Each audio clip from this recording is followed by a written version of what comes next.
Between aging and busy lifestyles, many women struggle with maintaining their physical and mental wellness. At Aquavita Concierge Healthcare Services for Women, we can help you revitalize your health and reclaim your life. We start from within by balancing your hormones, allowing your body to achieve and maintain desired weight goals. We also specialize in peptide therapies, regenerative medicine, sexual health, and aesthetics in our state-of-the-art facilities. Feel better, look better, live better. At Aquavita, visit aquavitality.com and begin your journey today. Oh man, tonight is the night. Can you believe it? After all this time, finally made it. I mean, like, I just never thought, you know? It's 10 o'clock on the dot, and it's Wednesday night, and I finally hit it. You know, a milestone. Another milestone was crossed. This is the first time ever for a J360 show to hit this. And in case you have been under a rock or you probably don't know, well, this is the J-Man, and we finally did it, ladies and gentlemen. 100 episodes! Ultra! That's right. Welcome to the J-Man Show for episode 100, here on J360 Radio.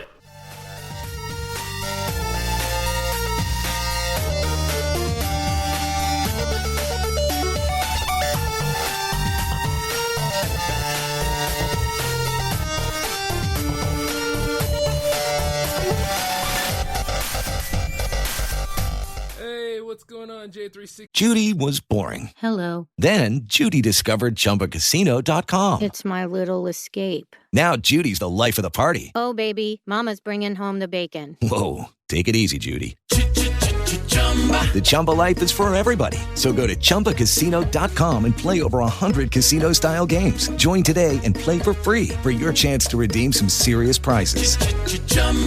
ChumbaCasino.com. No purchase necessary. Void where prohibited by law. 18 plus terms and conditions apply. See website for details. Legion, welcome back to the J-Man Show. Oh, man. Episode 100. I'm telling you, finally made it. Matter of fact, it's about time that the episode landed, huh? You know, I was actually thinking about holding this back because you guys didn't get a mini bite, right? Nah. You know, as far as I'm concerned, you know, I can only do that at least like maybe 2 times. Because if I'm doing it a 3rd time, you know, I'm just being petty then. But tell you one thing, I could never have made it this far without y'all being there listening and showing your support. And plenty of you in the J360 Podverse have been reaching out, and I love it. But man, I did not think that I was gonna make it to this threshold. So here I am, and man, all I gotta do now is just get the Cyclone and J360 Radio Live over here. Oh yeah, which by the way, some people have asked me about the difference between that and this show. Well, remember when I did the first 40 episodes of the J-Man Show and I was raw and I was uncut and, you know, pretty much like shock jocking my way to the top? Well, see, the thing is, I haven't turned my back on that format entirely, so I decided to go ahead and, you know, present that as a gift to all of y'all that like the old style of doing the J-Man Show. And not only that, I have a pretty good sidekick with me this time in the form of Alan. So, at best, you can see that me and my brother there are back on the mics, teaming up, giving you a nice bi-weekly presentation. And you can pretty much just come on in and speak and shoot the can with us. The thing about it is that it's different than this show because this show's edited. So that's about right. Yeah, I think so. Yeah. I keep it clean over here, but over there we can be as filthy as need be. The thing is, though, can't be racist. I don't have time for it, and let's be real. With all that's going on nowadays, why do you think that stuff is edgy? It's not edgy. It's just stupid. It's ignorant. It's ridiculous. There's no room for any of this stuff. It is so easy to be a giant a-hole these days, I guess, you know, because some people think, hey, being a decent person is a full-time job. And it is to a point, but sometimes you want to be different from the norm. And see, a lot of people seem to always try to use that way as form of being edgy, or I get my shock value. Or they try to be the fun police and they try to stop people from having, you know, decent conversations or making funny talk, you know, some comedy. Comedy varies among people. you know? And I always think this, it's like, you know, it gets harder to do gags for certain things without somebody getting offended or taking it too far. Remember, there's always that other side of the spectrum that goes a little too far. Like, say, like, if I finished a joke or if somebody else finished a joke and that one person, because there's usually a third person that's in the group that wants to go that extra mile, wants to go too far, and it's not funny anymore. It's like, yeah, dude, it wasn't a brick joke. Just kill it. You know, don't need to push that envelope any more than what it is. And I see it too often in certain other content producer works, not podcasting per se, though I'm sure there's probably some out there. And let me be honest with you, if you're working your way up to like 10 episodes, you're just finding your voice. There's nothing wrong with that. I mean, I had to make a whole bunch of changes too. And that's my nephew over there. Oh, man. But let me tell you, going back into it, though, it's like he's playing Apex, so, you know, let him have his fun. Man, I bet he's getting his ass kicked. oh, shoot, I gotta stay focused on me. Like, I'm doing 2 shows at once. I'm testing out the power play stuff as, I'm doing the J-Man show tonight. But what I'm saying is that in some other content creator works, especially over there at the Godfather of them all, YouTube, you know, have you ever seen, like, some of these people when they go and they do their YouTube performances? And then there's times where they're just phoning it in, and other times where they're just beating a joke that probably was a joke at one time, but it's not a joke anymore. And then you're like, gee, could you kindly shut that stuff up? We don't care anymore. What's the real goss? What's the real niche about your, you know, are you product selling? What exactly are you going on here and explaining? And then sometimes they don't have the right thing to tell you, so they'll lead you on another roundabout conversation. You know, I had to go over there and kick his door in. He's over in the guest suite. But he, you know, never mind. I would do that, but I'll save something like that for J360 TV. But what I'm saying is that, like, I'm sitting there and I'm seeing all this Kick Vic stuff. I'm seeing that one guy known as Spinosaurus came back. And he's over there trying to vilify the fact that he stalks women. It's a lot of stuff, man. You know, but that's what you expect when it comes to YouTube, because remember, YouTube is YouTube. Or at least at one time it was. Nowadays, you can't even cuss on YouTube anymore. Or if you do, you don't get monetized, even though, like, the criteria of being monetized is very far away. It's like, what, you need like 10,000 viewers or... No, 10,000 subscribers, right? And then you need like 1,000 views, and you have to maintain the people who watch the views. And, you know, it sounds like a lot more work than it is, but, you know, as content creators, we have to do what we have to do, right? So it's like, it's really rigid. But then there's times where it was that YouTube Heroes thing, and that didn't even work out for people. Oh my God, shoot, I'm making a high score over here. Hell yeah. Sorry about that, playing Sonic Spinball. I just can't get enough of the game. I mean, you know, like, it's one of them things where you got the Sega Genesis collection and you're just like, that one game, you know, like when you need to chill out and stuff, you just can't get enough of playing it. But going back to my whole YouTube thing, I'm just like, this site used to be fun at one time. Like, I've never achieved the highest views that I wanted or the highest subscribers that I wanted, but I did get like 100 subscriptions, I think. No. Not 100 subscriptions, 100 subscribers. And then I subscribed to other people. So, you know, in a way I kind of kept things balanced. But, you know, it's very interesting to me, like, how far we've fallen from free speech and content creating and all. But, you know, some people are still using it, and I'm going to go back to use it anyway because I know I can make higher numbers. But this isn't even about the money at this point. This is about, like, you know, fighting the system. And there's a system there that just, it doesn't make any sense. And I'm always wondering, like, what is the end goal? Like, say, like, if all of these moral guardians or censorship gatekeeping jerks out there, if they got what they wanted exactly, what would happen? Would it be canned conversation? You know, like conversation you rehearse for instead of real, genuine conversation? Or would it be... Or would it be like something to keep a falsehood alive?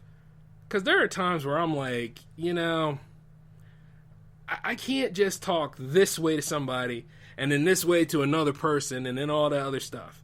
I can understand if that's like a family thing, like, you know, you don't want to necessarily cuss at your elders, and you don't necessarily want to cuss around your kids. See, that's a little different. Or cuss around anyone's kids. You know, that's fine. But when it comes to like, oh, I got to be aware of your feelings. I got to be aware of his feelings. I got to be aware of that person's feelings. I got to be aware of all these people's feelings because they don't have self-control or clout to just say, you know what, people are the way they are. We just got to accept it in that regard unless they're trying to do bodily or emotional harm to me. You know what I'm saying? But you got to realize that your emotional harm comes from sometimes because you didn't face a trauma in your life. And see, some people aren't facing that trauma head on, so they need to figure out a way to fix it. And I guess because the internet gave us all a voice, we found ways to misuse that principle. It's okay to listen, but you don't have to drone on about stuff. But you see, some people go a little too far with it because of screen capping and other things. So, you know, it's weird to me that we have fallen far from the tree. Now, you're probably wondering why I went on this little spiel for the 100th episode. Well, things have gotten petty in the political spiel. If they haven't been petty already. But what I'm saying is, Alabama, what is it, man? If it isn't Florida and if it isn't parts of Georgia, it's you. What is it? Do you want to be the first in something? Is that what it's all about? Did you just want to go ahead and say, yeah, you know, we're going to take a bloated topic like abortion and just say to hell with what the people want. It's at a stalemate. I'm going to do something about it anyway. Yeah, now it's not going to be another problem now that I went ahead and pushed this bill forward. Right? See, the headaches are just coming around the corner now because, you see, a lot of people, you know, they have this strange idea about life and death. You know, what denotes killing somebody? And then you got thou shalt not kill. Everybody speaks about thou shalt not kill. But the thing is that with the way our institutions are, people die every day. I mean, from drug institutions to drug institutions to incarceration institutions to multiple different ways. Sometimes a misunderstanding can get you killed. You understand that? So what about that being thou shalt not kill? What about that kind of idealism? And then wasn't overpopulation a problem? Wasn't everybody complaining about that at one point? And then they say, hey, let's not stop that. And now you got this whole thing about a woman's choice of what she does with her body regarding her health or regarding the child that's inside of her. You know, instead of just like, there are positives to aborting something. Maybe the person wasn't ready. Maybe, like, you know, maybe the person was raped. Or even worse, maybe the person doesn't have the ability to carry that, you know, that living organism inside them. It's not a person yet, you know, usually. But it's weird to me. It is weird to me that we are in this kind of situation and this kind of talk now, you know? Because there's a lot of other stuff we need to handle. I don't know about you, but there's a large amount of potholes forming in some of the roads that are around my house. I kind of would like that taken care of. You know, the infrastructure we need. There are certain projects that are not getting done in terms of construction, in terms of other aspects that we need to focus on too. Now, the thing about women's health is that should be up to them. All right? You know, like, I don't understand, like, why certain people who don't have that kind of plumbing, if you will, are thinking that, hey, we can dictate this any way we want to. But you got people out there that do that.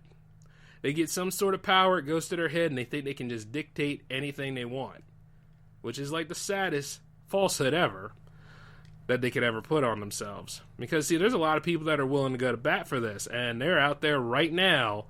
I think the ACLU, who have been very busy at this moment in time, they're about to go ahead and do another set of subpoenas against the state of Alabama right now. So this can fester into many multiple ways. It's kind of like that. I want to say it's like that that Religious Freedom Act they tried to pass over in Indiana at one time.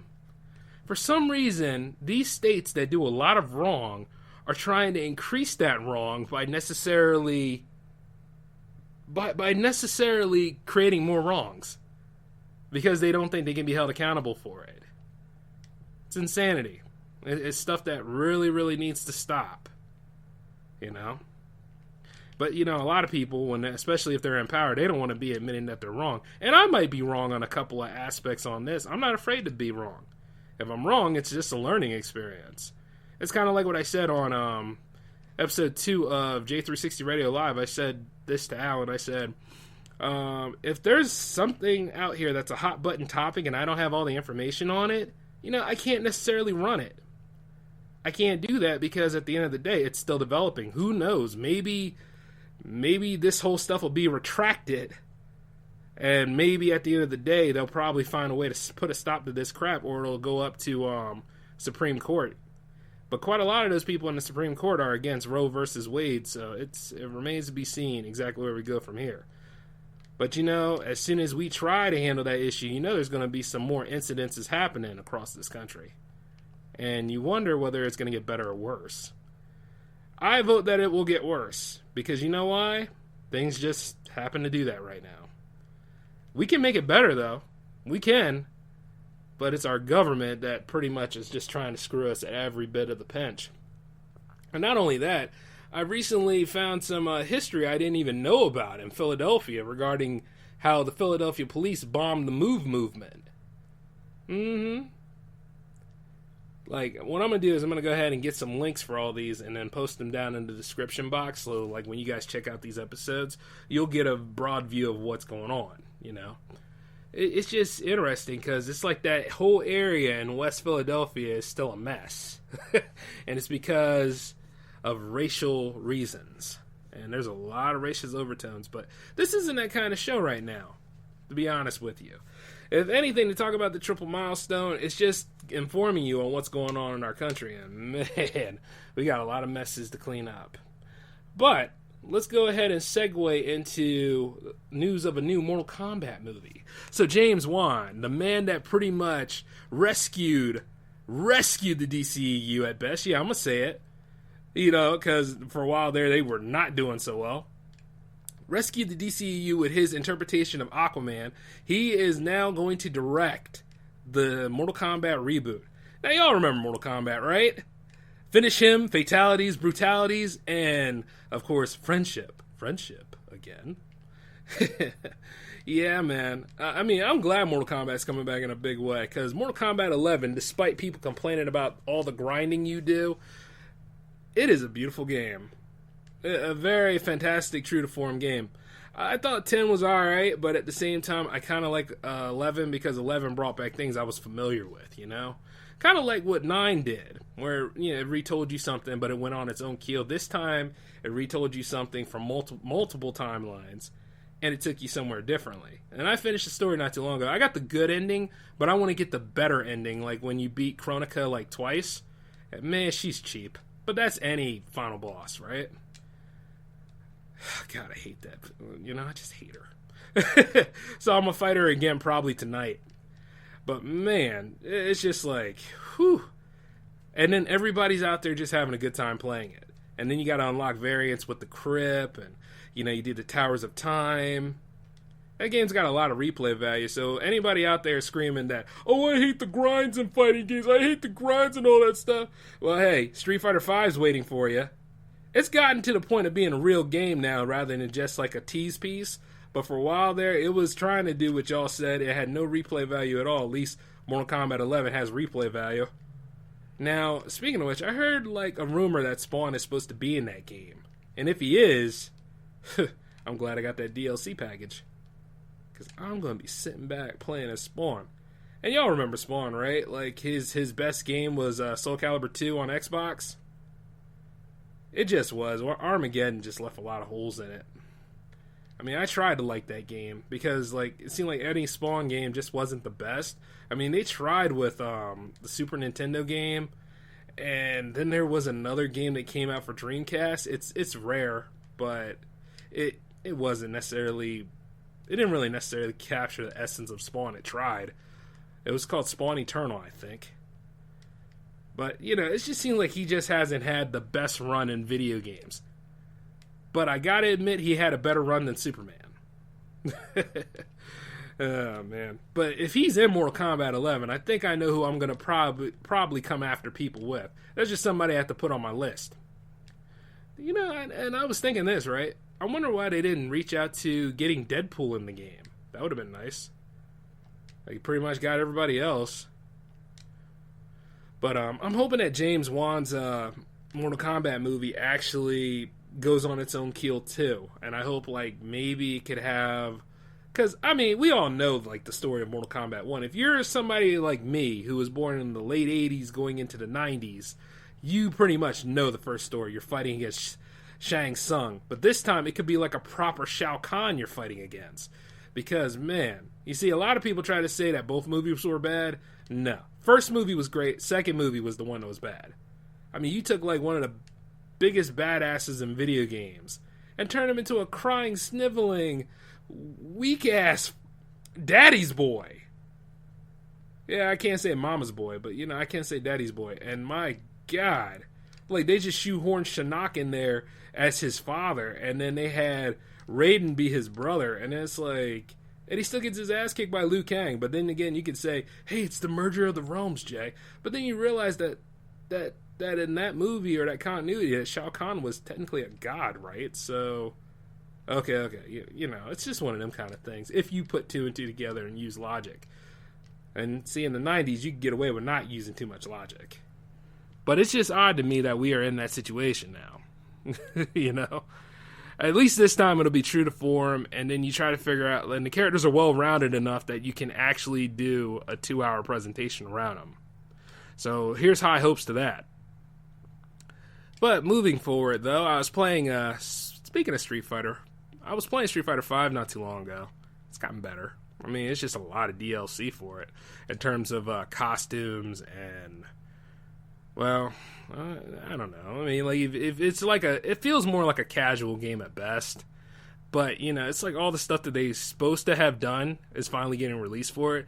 And I think the producer of the games, he said that there's going to be more DLC to come. So, hey, let's see what happens. But that's my problem with fighting games in general. Sometimes it's not like a complete roster. You get like all these... You get like the first 20 people, and then there's sets for the other people to come into, and then you start paying for those other characters, even though you probably long since got tired of playing this game, and then you see the trailer for it, and you're like, oh, hey, okay, let's do that. Like, for instance, Injustice 2. As soon as the Ninja Turtles popped up in there, you know, it's like, oh, this is an instant buy, right? And then you look at all these other gimmicks that they have. Same thing with Dead or Alive 6. Like, that's got some DLC to it. Of course, you have to pay $99 for it, I think. Unless they finally found a way to say, well, you know, you just pay for half of it. So, yeah, it's just one of them kind of things. And it's like, well, no. I want a complete roster. And truth is that I do want a complete roster. I remember when I was playing Street Fighter Cross Tekken on the PS3. Like, I couldn't play as Sakura and Blanca for the longest time. And then I was wondering why, and then I found out because they were mode locked. And, like, you know, the characters for them were not ready yet. So I kind of had to wait, and then I saw, like, the season pass for them all. And this is at that point where nobody was playing the game anymore. And I was like, well... Can't just sit here with an incomplete roster for this, quote, partial game. So I went ahead and I bought it. Not now. This is like way back when. I think it was like first season of the show. But, yeah, it kind of kills me because it's like whether you're there or whether you're not there. And if you don't catch up, you know, you're lost out on the game. And then you're sitting there with an incomplete roster and stuff. I think at a certain period of time...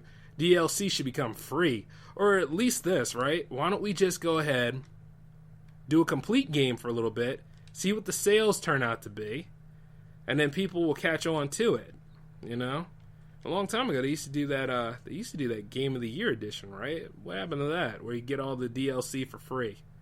Or wait, never mind, they still do that, right? So, well, sort of, because when Street Fighter V came out with their arcade edition, you had Season 1 and Season 2. You didn't have a Season 3. And Season 3 was sitting right there in the gallows waiting for you. To say, hey, guess what? You go ahead and pay that $29.99 so we can give you these extra characters. You know, Sagat was sitting right there grinning. And I was like, man, damn Capcom. But then you look at NetherRealm Studios, and you look at NetherRealm Studios, you look at whoever is developing for SNK nowadays, and it's all still the same thing. Of course, though, at least with King of Fighters now, because they learned their lesson from 12, you get a bigger roster in addition to what you buy in the add-ons. It's just little things like that kind of bother me, which is why, you know, I've been kind of slow on getting those other games that I was telling y'all about. I'm still gonna get Soul Calibur 6. I'm still gonna get Dead or Alive 6 because I do have to keep the train rolling. And guess what? I can't retire anyway. I like to taste the fighting again. So I have to keep fighting. But also, SNK has done something pretty unique. They are reviving Samurai Shodown. After all this time. This is before we got soaked into the Soul series, but a long time ago we had weapon-based combat in the form of Samurai Shodown. And it's finally coming back June 25th. And if you pre-order now, from what I heard in the advertisement, you pre-order now, you can actually get that DLC for free, I think. So, yeah. Hey, let's do this, right? Because I know I'm sold already. Shoot, all I gotta do is play as Holomau and go ahead and use my tornado cut and then just slice everything up. And then I can also do fatalities in the game where, like, you can, well, it's not like how it used to be. A long time ago, you could slit somebody's throat in the game and you see, like, blood splatter out. This, on the other hand, the whole screen becomes red with the outlines of everything being black. I like that style, you know, so I'm going to work with that for a little bit. And man, oh man, if any of you guys out there want to fight sometime, you know, hey, you guys can drop your gamer tag or your PSN name down sometime, and we'll see where we go from there. And speaking of which, I'm still debating on getting that Xbox or that Switch. So, because I know I told some of y'all about that. So, just be prepared to see what happens from here, because the Power Play is coming back. Matter of fact, you already know that. And speaking of which, movies. I will concede to all of you. I cannot redeem that new Hellboy movie. I can't do it. I wanted to. I wanted to save it for a film redemption. I cannot do it. Like, everything that was so good about it was in that trailer. And then the actual movie comes out, and there's no punch. There's, like, oh, man. It was bad. That pretty much is a missed opportunity right there. So, it's like, you know, there's nothing you can do with it. It's like Mila Jovovich, she can play a great villainess. It just didn't happen in that movie. And, you know, like, I'm not going to compare, you know, I'm not going to compare the man who played Hellboy to Ron Perlman, even though we should have got that resolution. But I thought he did okay. I thought his humor was on point. I thought, like, he was all right. But you see, the forced chemistry of the cast and everything is just what kills that movie. Not to mention the boring storyline. We already know that Hellboy is going to bring about Armageddon. You know, it's just one of them kind of things. Like, put him on a mission, let's see what happens first, and then we'll go from there. You know? It's just, oh man. So many misfires, so many opportunities. And then you try to realize what the witch's goal was for Hellboy, and it's like, nah, this doesn't do it for me. Now, here's one of two things. I'm hoping they could probably try again with this. I'm hoping they could. Or, you know, like a soft reboot, per se. Not necessarily a movie that has to do this continuity thing, you know, for a trilogy. But I'm just thinking, like, something there that could actually, you know, actually change it into, like, Hellboy being on a mission. You know, doing something for the BRPD. There was supposed to be a BRPD movie we could have got. But they did leave it open in the right way, though, where they found Abe Sapien. So I gotta admit, at least there's something there. But just, man, what a way to go. However, there are better movies than that, though. I mean, I'm not gonna even say Endgame. That was good, and I was sitting back thinking about this too. How did Cap return the Soul Stone? Did they ever specify how he did that? Because he was supposed to give every gem back. So, how did he give the Soul Stone back? And there's already a rip in the timeline. Like, one way or another, you know there is. Because of that question and because, you know, the one version of Loki got away with the Space Stone. So he's still living out there somewhere. So this multiverse thing that's going on in Spider-Man Far From Home actually makes a lot more sense when you really think about it. Because once you come back down from your Avengers or movie high, you'll start to understand and think about little details of the plot. And then you're like, oh, I see. Oh, I see. And, you know, sometimes whether it's got more holes in it than need be, then it has more holes in it. Especially after you get over the final sequence of things. So I'm just sitting there questioning that, but then I realize it is what it is. And then, oh, speaking of which, happy belated celebration of X-Men Day. It's good to see that some of y'all are actually excited about Dark Phoenix. And that this is finally the end for this iteration of X-Men. It's a shame that New Mutants will not be with us for this celebration. Because I thought that had a strong premise. And then the Gambit movie's finally dead. I'm sorry, I just didn't have faith in it. I thought the guy who played Gambit in X-Men Origins Wolverine was already good enough for the role. I didn't care for Channing Tatum, you know? Matter of fact, he could go back to his other franchise, Magic Mike. Right? Wasn't that what it was called? Magic Mike? Yeah. I mean, he can go back to that if he wants to. I'm not going to say that he's a bad actor. I'm just going to say I just didn't care for him as, you know, Gambit. Which, by the way, he should have went ahead and did another G.I. Joe movie. Yeah, before you say Retaliation was the movie, Jay, it's like this. There's just something missing about that. And, you know, I thought he was okay as Duke. Much in the same way Marlon Wayans was good as Ripcord. But remember this. Marlon Wayne was also going to be Robin in the old Tim Burton Batman mythos. That they decided against it. So, a lot of interesting things were going to take place. Oh, shoot. Man, I'm telling you, when you play Sonic Spinball on hard mode, it just makes you think that you don't even need a Sonic movie. Because, like, all this stuff here, you're in the action. You don't really need it. Let's see, what else do I have on my itinerary? Oh, yes. And since it's May, and M is for Monster, the Monster Fest is coming back at the end of all of the... No, not Monster Fest. That's my event, and that's coming in October, by the way. But, No. It's coming in September. Yep, there you go. Or no, it's October. I'm looking at my calendar of things, guys. But, let's see. Oh, yeah. M is for Monster, and Monster is Monsterverse. And then we're also going to be hanging out with the Monarch Corp because it's almost time. It's almost time for the Titans to destroy the Earth or have their ultimate battle and supremacy. Godzilla King of the Monsters is happening, and it's been 65 years of those movies, by the way. 65 years. Where has the time gone? And I'm going to be doing a marathon this week. Matter of fact, I'm going to go ahead this Saturday because you just can't sit back and watch Godzilla movies on any other day. It's got to be a Saturday or a Sunday. And I'm going to go ahead and try to watch at least as much of the original Showa series.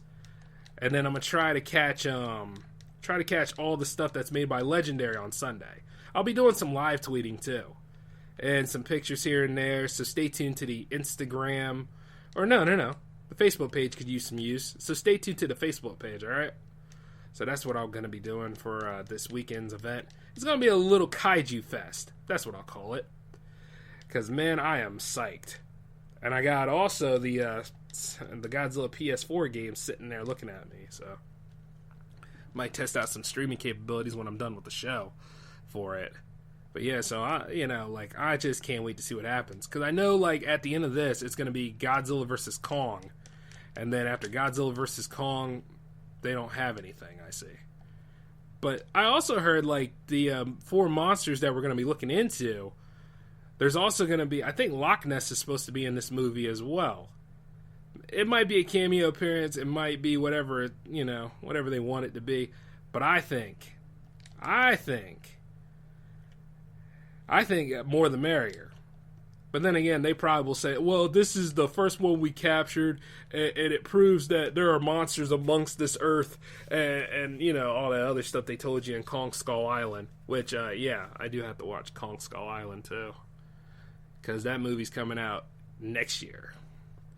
So, I'm just glad to see everybody's excited about it. And Toho has done something pretty cool in terms of the 65th anniversary. They have the website all ready to go, and it's called officiallygodzilla.com. So, and whenever you get a chance, you know, check it out, see what you like about it. I think it's kind of bare bones right now, but they got wallpapers up of some of Godzilla's classic battles, like when he fought against Hedorah, the smog monster, and then there's another one where he fought against Ibra, the sea monster, that giant lobster or whatever. Which, I haven't seen Godzilla versus sea monster in years. I thought that was interesting. But, you know, it's kind of funny when you think about it because, you know, Godzilla versus the sea monster sounds redundant, don't it? No, really think about it. It's like, Godzilla is a sea monster, though, right? To a point. So it's like, little things like that. And then, for those of you out there that hated Godzilla's Revenge, I do have to try to redeem this film. Don't at me. I'm going to redeem it. And here's my redemption on it. It was more like a best of. If you can look at it from that without all of Goofy Minya talking at you, you know, you can see that this is a pretty okay movie. Especially with the funky jazz theme at the beginning of it, for us U.S. viewers. Those of you out there in the foreign countries, or the native country, I should say, you know, you had a pretty triumphant theme for it. But for those of us over here in the West, we had to get all that jazzercise funk theme going on. And I thought it was nice, especially for the saxophone. I've been trying to mimic the whole Godzilla Revenge opening with my harmonica, too. I have been. And, well, you know, it sounds kind of if or whatever. So I'm just like, nah. I'm going to give that one up. Or no. I just got a new set not too long ago. The Honor Special 20, so I'm going to try to practice and, you know, maybe I could do that live for y'all sometime. And in case you didn't know I was a bit of a musician, well, I am. I actually do play the harmonica now and again. So that's just little things. And I'm on this damn second stage of Sonic Spinball where you're in the lava house. And it sucks because, see, this is an emulated port, and, you know, sometimes the walls can put you anywhere they want to put you. Like, there was times where I was stuck in a graphic and then I automatically died. And I'm like, not today. And I should just power play this for you guys. But that'll be next time. Oh, and all, though, it's been a very interesting week so far. I know, like, we had to say goodbye to a couple of legends. So we had to say goodbye to Doris Day, and we had to say goodbye to Tim Conway. But, you know, hey, like I told you all before, these people have lived to... You know, they have lived long, strong, legendary lives. You know, it'd be kind of selfish for us to wish that they were still living and everything, you know? So it's kind of hard. It's kind of hard to think about, right? But, you know, here's what I'll tell you. Just like when Stan Lee passed, I was like, you know, thank you. Thank you for everything that you've done for us. Thank you for giving us a milestone to stretch to and something to look forward again. Thanks for showing, you know, how important comedy is. Thank you for showing how hard it takes to be a leading lady. You know what I'm saying? It's little things like that that make you appreciate, like, these people for what they have brought for us and what they have left for us. And that's how we maintain the legacy. You know? And then some of us, you know, if we are brave enough to, we could take rank, we could learn from their aspect, and we could become great content creators that somebody else in the future could look towards and be inspired by as well. Now, I don't know how far I'm going to go with podcasting in general. I do plan to do the J-Man show until I'm old and feeble as well. But, you know, I don't know how long these careers will go, you know, especially when doing J360 Productions. But I'm going to do it as long as I can. See what I'm saying? And hopefully I struck a chord with some people out there that are willing to help out from time to time, or willing to, you know, take it up to that next level, you know, and hit that red carpet and everything else. That's what I hope. And you see, like, when Stan Lee passed, it was hard for a lot of us, right? Come on, it's okay. But think about all the years of comics that he wrote and all the people he inspired. It's going to be the same thing when Alan Moore passes, right? Or Frank Miller, or any of the John Romitas. Think about it. There's a lot of people out there, I mean, like when Lin Wayne, or I'm trying to think of how to spell his name without butchering it, but when Lin Wayne, one of the creators of Wolverine, when he passed away, it was a lot, guys. But that's why we got to be brave enough to do some artwork that's similar to him, and try to preserve that legacy, and then try to carve out our own legacy while we're at it, so that we can become the new legends. See? I mean, I won't deny the fact that there's a lot of other podcasters that inspire me too. Like, you got let's name a few. You got the M Retail Slave Show. You got the Epic Film Guys Show, the Countdown Podcast with Paul and Wayne. You got Colt 45 Podcast. You got let's see, there's a lot of them. There's a real lot of them today. You got the Waffle Podcast. Well, they're called the Waffle Cast because they're part of Waffle Productions, but those guys are pretty awesome too. You got the Grave Girls Podcast. You got the Mixed Feelings Podcast. Just the Couch Party Podcast, though he hosts is Welcome to Rantyville now. That's the Ranty Bastard, by the way. Like, there's a lot of people that inspired me along the way, and they kind of helped me to discover where I need to be at with some of the stuff that I've done. And then, of course, how can I forget? The Unwritable Rant. Yeah, with Juliet Miranda. She's awesome. And, of course, shout-outs to Dave, who's our producer. And, the list goes on. And then, like, the Buffet Boys, for a long while there, we were running Nick and Nick with our shows because their show was on Wednesday, my show was on Wednesday. And we had, like, the same amount of episodes.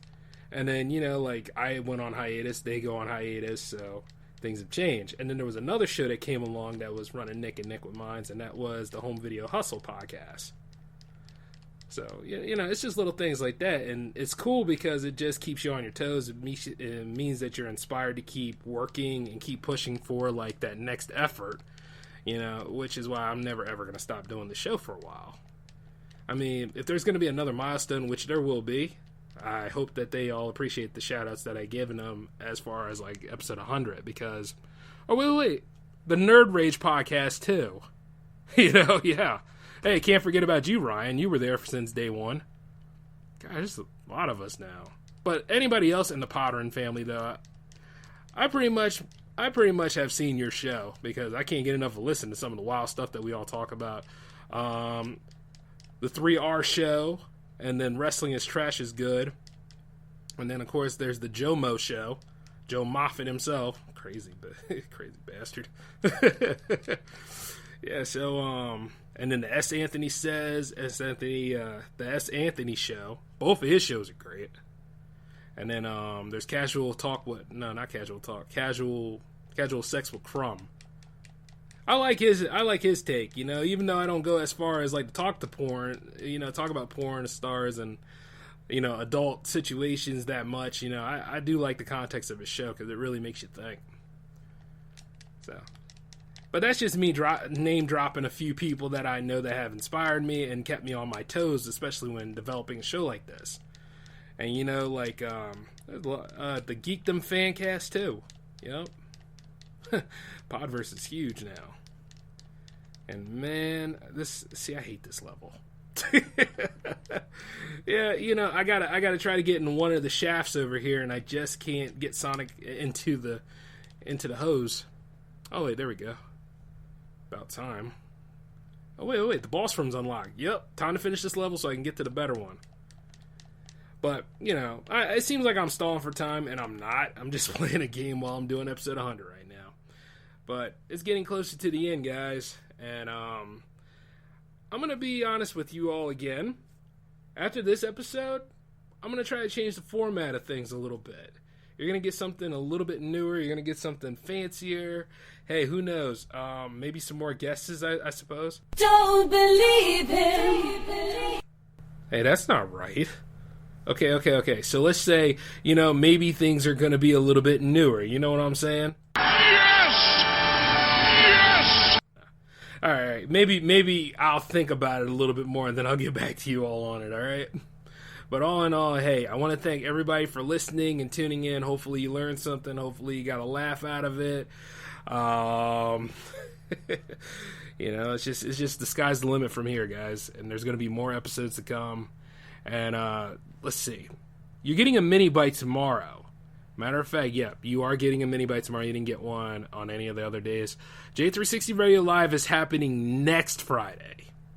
So that's going to be next Friday's big shebang for you all. And then, let's see, what else in the itinerary? Episode 101 is coming next Wednesday. So, yeah, from here on out, got a pretty busy book ahead. So, I'm going to go ahead and sign off of here. Thank you all for being supportive and being here for episode 100. This is the J-Man signing off. Peace out.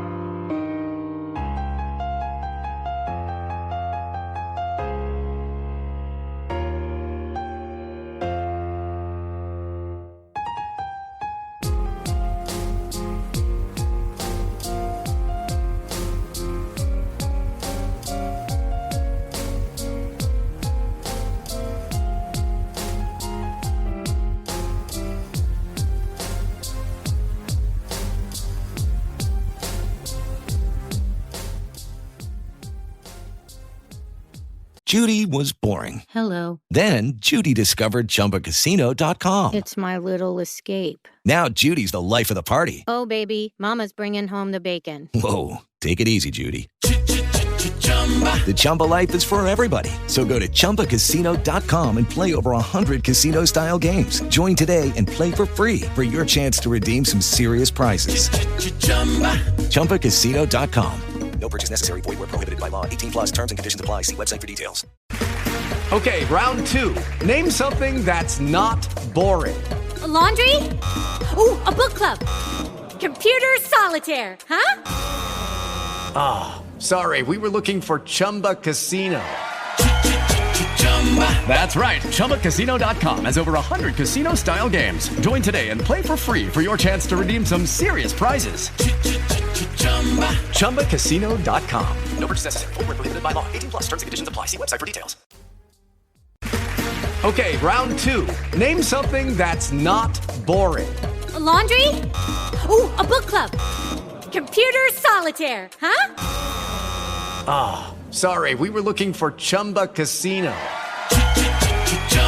That's right, ChumbaCasino.com has over 100 casino-style games. Join today and play for free for your chance to redeem some serious prizes. ChumbaCasino.com. No purchase necessary. Void where prohibited by law. 18 plus terms and conditions apply. See website for details.